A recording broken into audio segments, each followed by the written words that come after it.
ভিন্ন ভিন্ন সংখ্যা।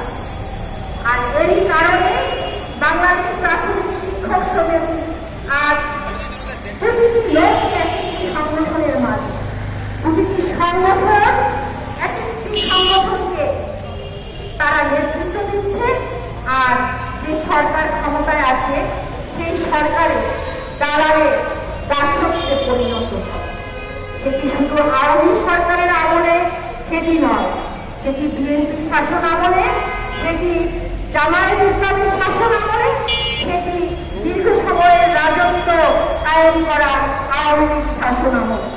আসলে বাংলাদেশ প্রাথমিক শিক্ষক সমিতি এই বঞ্চনা, বাংলাদেশ প্রাথমিক শিক্ষক সমিতি আজ এত বিভাজনের মূল কারণ এটি। আর সবচেয়ে বাংলাদেশ প্রাথমিক শিক্ষক ক্ষতিগ্রস্ত হচ্ছে ঐক্য না থাকা। ঐক্য না থাকার কারণে বাংলাদেশ প্রাথমিক শিক্ষক আজ ধ্বংসের মুখে পতিত হয়েছে।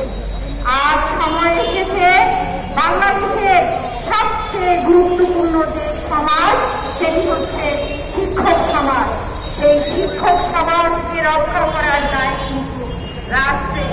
সেই শিক্ষক সমাজকে রাহুল গ্রাস থেকে মুক্ত করার দায়িত্ব কিন্তু এই সমাজে এবং প্রতিটি ব্যক্তি।